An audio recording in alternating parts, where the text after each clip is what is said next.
Olá, muito boa noite, queridos amigos telespectadores da Rede Século XXI. Está começando para todo o Brasil o nosso programa Eclésia.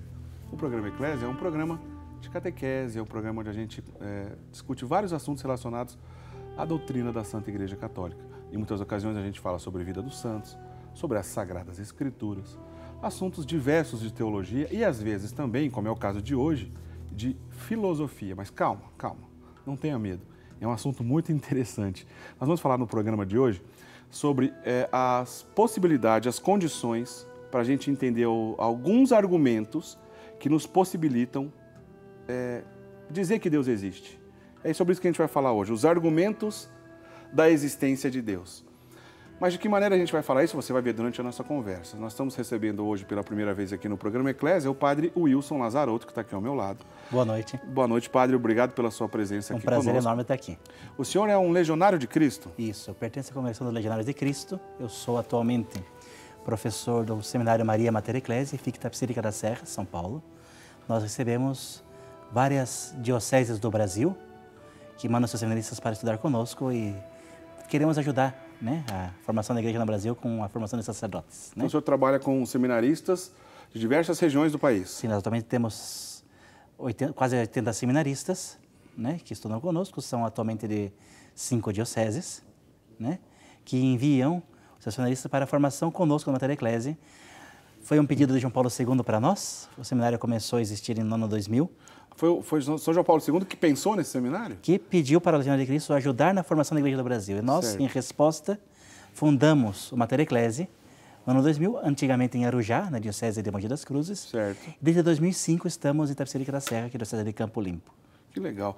Bom, então eu falei certo aqui no início do programa, né? Filosofia tem a ver com o que a gente vai falar e o senhor leciona essa matéria lá? Sim, eu sou professor de filosofia, leciono algumas matérias, principalmente metafísica.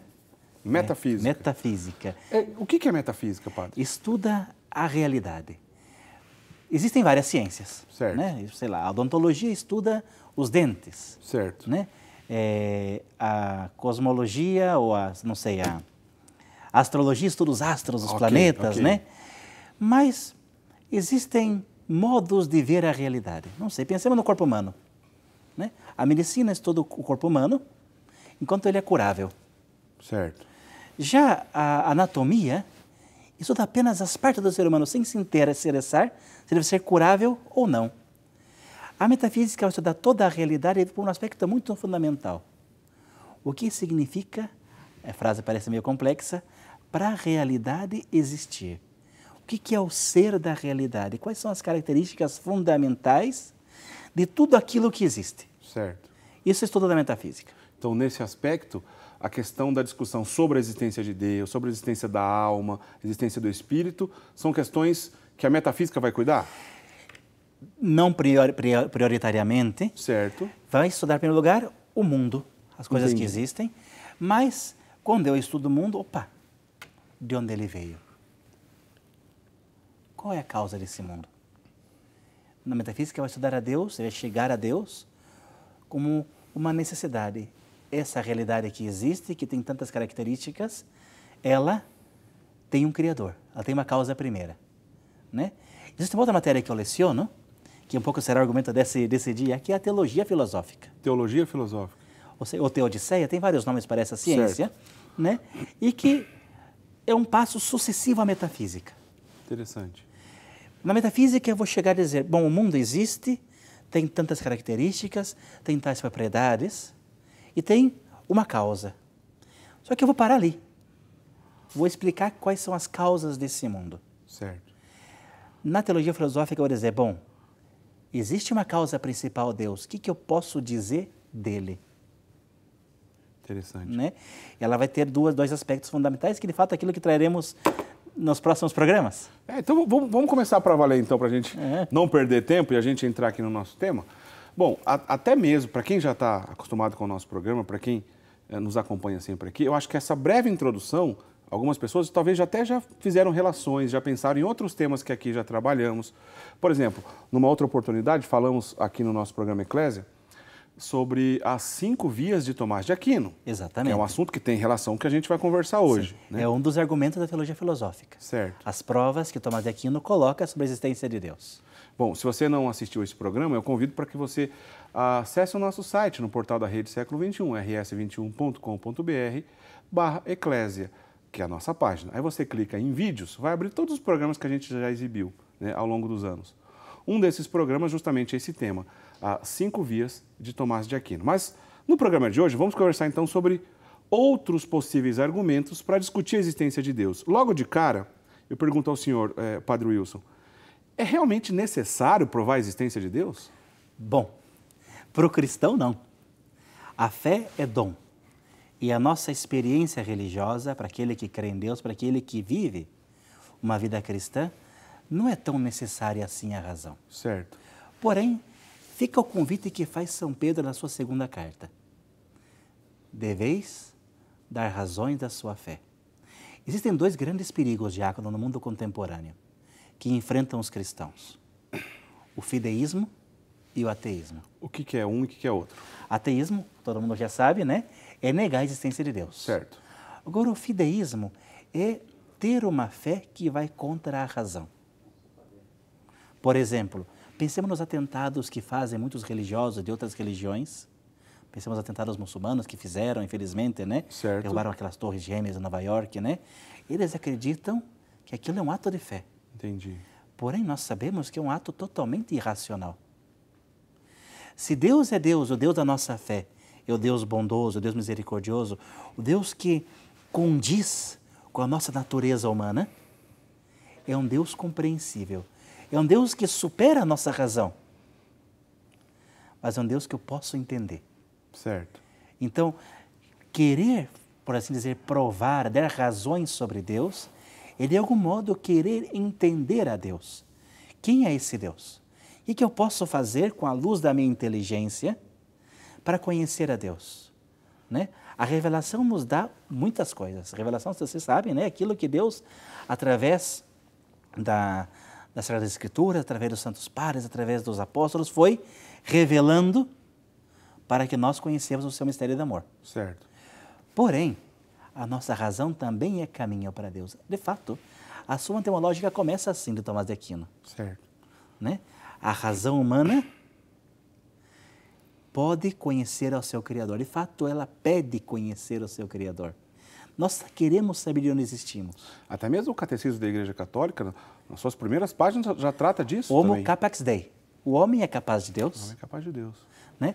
De fato, Bento XVI, um discurso que ele deu em 2006, se eu não estou errado, tratando um pouco do tema da evolução, e que veremos um pouquinho hoje, né? Certo. Ele fala que o homem se define como aquela criatura que não somente é criada por Deus, mas é capaz de compreendê-lo. Mas nesse sentido, padre, eu modifico a primeira pergunta. É possível provar a existência de Deus?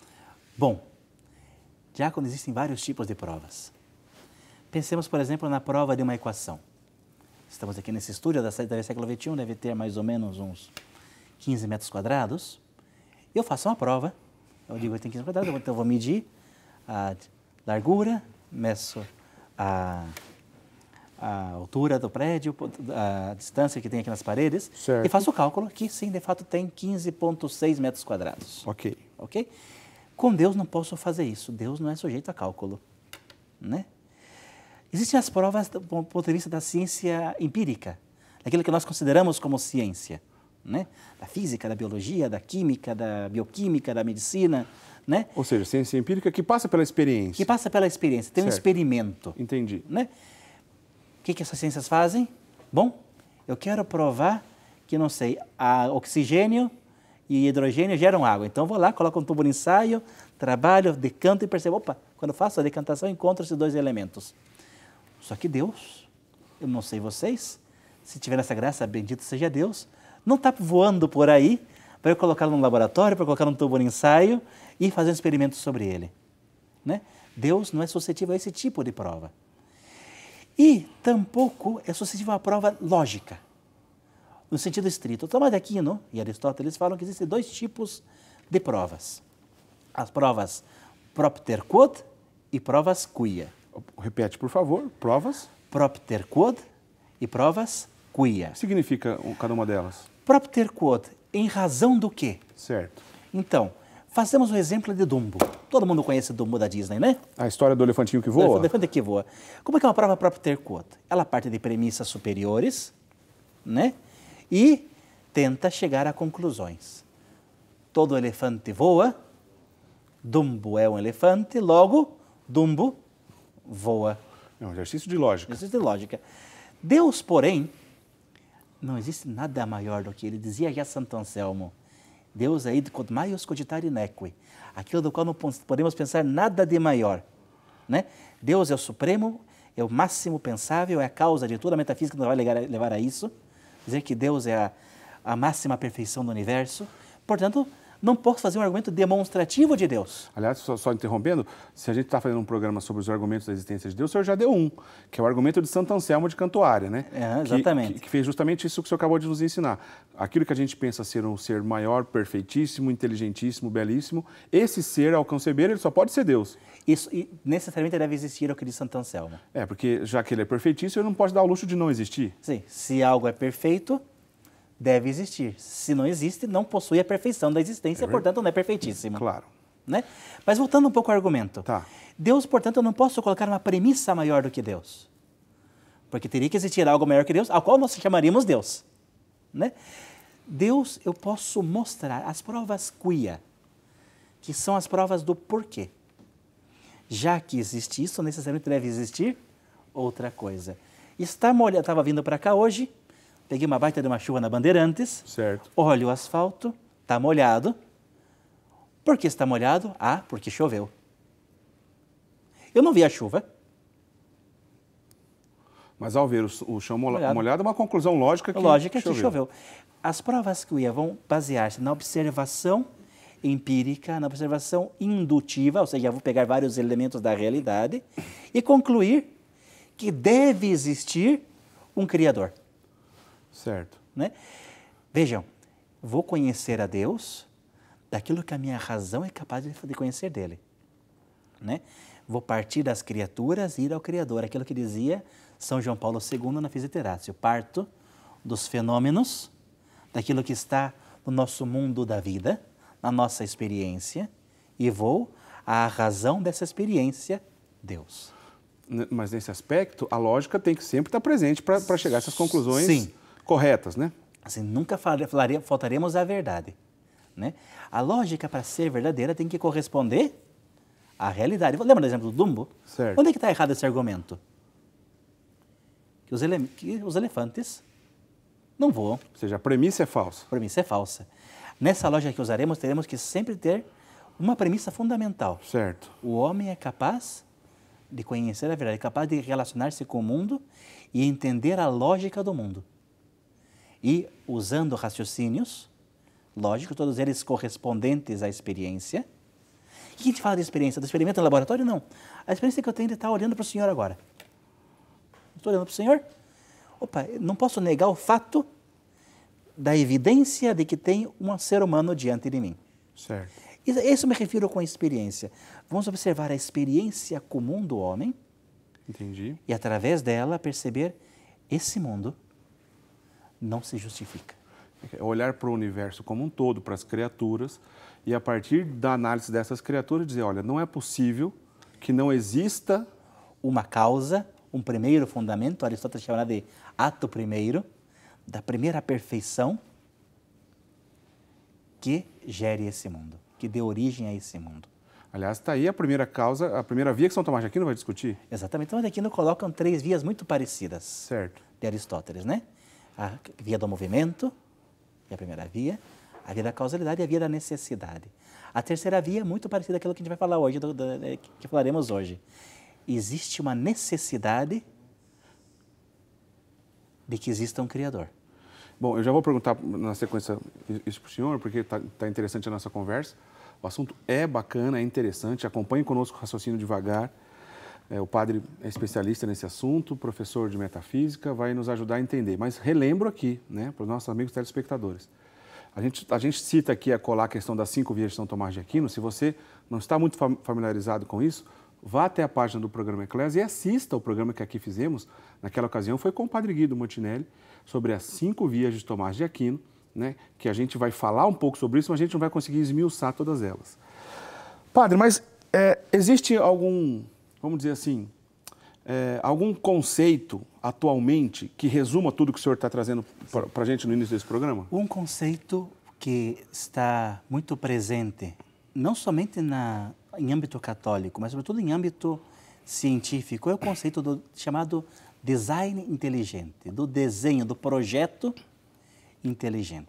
E o que consiste esse conceito do design inteligente? Basicamente em duas coisas. A primeira, o mundo, na sua realidade, possui constâncias e uma necessidade tal e uma lógica tal de consecuções de fatos que vou precisar de uma coisa a qual nós chamamos Deus, usando um pouco o mote tomista, certo, que dê razão e que dê inteligibilidade a esse mundo, que dê essa lógica à realidade. certo. A segunda coisa é perceber justamente o aspecto mais fundamental da inteligência. Se eu posso compreender e se as coisas são compreensíveis, eu compreendo que isso é uma folha de papel, tem que existir uma inteligência. Quando eu olho essa folha de papel, pensemos nisso. Perceba que foi um ser humano que a fez. Não nasce papel em árvore. Tem alguém que pensou, que colocou, que pensou na quantidade concreta de elementos químicos que vão aqui, o elemento para dar a cor branca, o elemento para impressão dessa pauta que estamos vendo hoje. Alguém pensou nisso. Encontro uma inteligência, uma razoabilidade. Certo. As coisas não são fruto do caos. Quer dizer, um outro exemplo, se eu visitar uma cidade que acabou de receber um furacão muito violento, a cidade está devastada. No meio daquela bagunça toda, eu encontro um relógio funcionando. Porque Exato. ali há engrenagens, há uma série de outras peças que, apesar do furacão, não impediu o funcionamento daquele relógio. Quer dizer, eu consigo constatar a partir do relógio que alguém inteligente bolou, criou, adaptou aquelas peças para que aquele relógio ficasse funcionando mesmo depois de uma situação difícil. Exatamente, né? Então, cheguei à conclusão que existe alguém inteligente para fazer aquilo. Exatamente. Esse design inteligente vai estudar vários elementos do nosso mundo circunstante, né? E mostrar, mostrar a necessidade, um pouco como a terceira via, de que exista um ordenador, um criador inteligente. Certo. Né? Esse argumento, ele nasce em âmbito cristão e temos que dar aqui o nosso favor aos irmãos protestantes americanos, que são os maiores promotores desse argumento. Incentivadores desse argumento. Tá. Contra uma coisa que é científica, que nós sabemos que existe, que é o tema da evolução. Certo. Né? A evolução, vista como ela se vê hoje em dia, na grande maioria dos cientistas, é visto como um evento caótico, né? Com dois grandes mecanismos, né? O acaso e a seleção das espécies.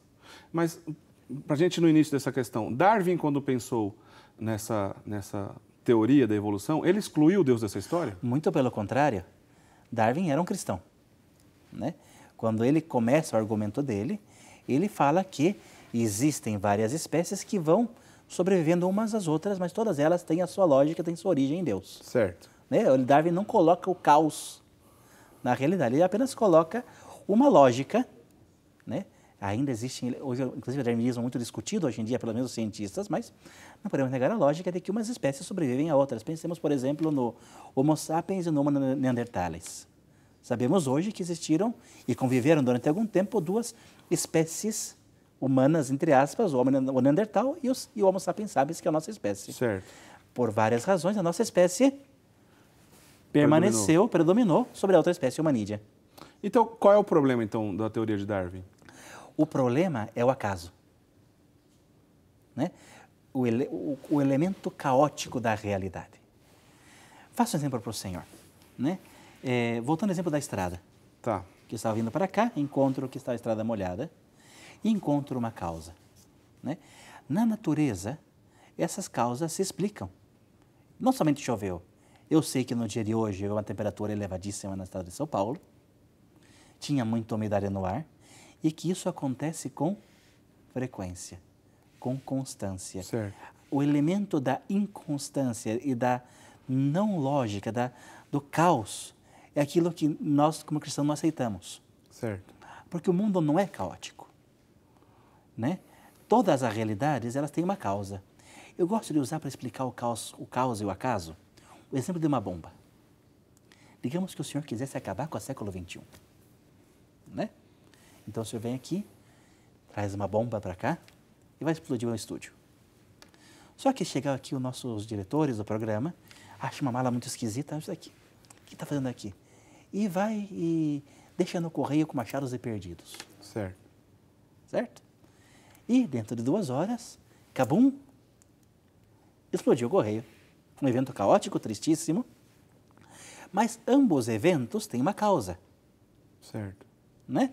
A causa que o senhor queria explodir o século XXI e o seu diretor que queria devolver esse bem para alguém que perdeu esse bem. Machados e perdidos. Certo. Ok? Os teóricos da evolução nihilistas, um pouco mais que creem no nada, que creem que não existe uma causa inteligente, dizem que tudo é caos, que não existe razão de ser das coisas. Não, as coisas têm uma causa. Pode ser que ainda não tenhamos encontrado essa causa na realidade, mas não é caótica. Nós sabemos hoje que as estrelas explodem no universo. E antigamente não se percebia, achavam que era um evento, sei lá, místico, alguma coisa. Não. Sabemos que tanta temperatura, as estrelas podem... Existe uma causa ali, existe uma lógica na realidade, né? Que não é caótica, que não nega a nossa inteligência, podemos compreender. Quer dizer, o caos, o acaso, ele não tem como se sustentar do ponto que Darwin pensou. Porque Darwin pensava numa espécie de uma vamos chamar aqui de ameba, né? De um ser pouco desenvolvido do ponto de vista biológico, que a partir desse ser pouco desenvolvido, de acordo com esse acaso ou caos, se tornou outros seres mais evoluídos, né? Esse caos que é o problema, então? É o caos que é o problema. Que existe uma certa evolução, não podemos negar. Certo. De fato, a igreja nunca o negou. Já Pio XII, né, um documento, falava sobre não negar a evolução. Colocava algumas condições. A existência da alma humana, da criação divina por Deus da alma humana, mas nunca negou a ciência.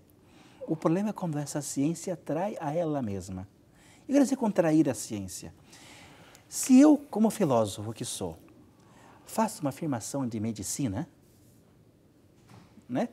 Então, não tenho eu os elementos de conhecimento para falar sobre a cura do câncer. Certo. A medicina, quando nega a Deus, a ciência, quando nega a Deus, não está dentro do seu âmbito provar. De fato, a ciência não pode nem provar a causalidade, nem o caos. Certo. Porque ela se baseia no seu âmbito qual que é? O experimento. Ela não pode nem negar a Deus, nem sequer afirmá-lo. Certo. Né? O caos é que ele não se sustenta nem sequer cientificamente. Porque o caos não é um elemento de laboratório. Né? Entendi. Um cientista, quando ele vai fazer água, ele coloca hidrogênio, coloca oxigênio e faz água. Não vai sair dali nunca ácido sulfúrico. Entendi. Né? E nem há como ficar esperando essa água surgir do nada. Exatamente. Se algo existe, de algo deve vir. E não somente vem do nada, mas vem com ordem. Né? Como é interessante, e aí temos que valorizar a ciência. A gente fala um pouco que contrário à ciência, mas não. Quanto ela nos mostra, cada vez que a gente vai conhecendo os elementos do universo... A igreja nunca excluiu o papel da ciência. Muito pelo contrário. A primeira academia de ciência que temos por ciência na Idade Moderna está na igreja. Tantos e tantos sacerdotes, bispos colaboraram com o avanço da ciência. O inventor do rádio, um sacerdote. O padre Landel de Moura. Exatamente. Não, e assim vai, as primeiras 30 crateras da Lua que levam o nome de padres jesuítas. Exatamente. E a gente ia aqui longe porque o pai, o Gregório Mendel, o pai da genética. Da genética, enfim, a gente ia longe. Mas para a gente continuar, a gente vai para o intervalo daqui a pouquinho, mas antes do intervalo eu queria fazer essa pergunta para o senhor. A teoria do design inteligente, então, ela é contrária da teoria da evolução? Não, não é contrária. Ela tenta trazer ordem à teoria da evolução. Ela vai colocar que a teoria da evolução ela é possível, mas só é possível a partir de um ordenador. Certo. Né? Pensemos num vírus de computador. Acaba com a nossa vida. Temos lá nossos arquivos, né? Temos nossos trabalhos. Não é do nada que eles desaparecem. Surgiu ali um elemento estranho que começou a destruir a nossa máquina. Certo. Né? O que nós queremos evitar com a teoria do design inteligente não é negar a ciência. Certo. É trazer justamente razoabilidade à mesma ciência. Entendi. Né? Trazer um elemento fundamental da mesma ciência que é ser racional. Né? E não usar elementos acientíficos, não científicos, para negar a Deus. Então, vou fazer o seguinte, a gente vai para o primeiro intervalo. Na volta, eu vou pedir para o senhor lembrar um ou dois exemplos da onde a gente vê isso, por exemplo, em razões naturais.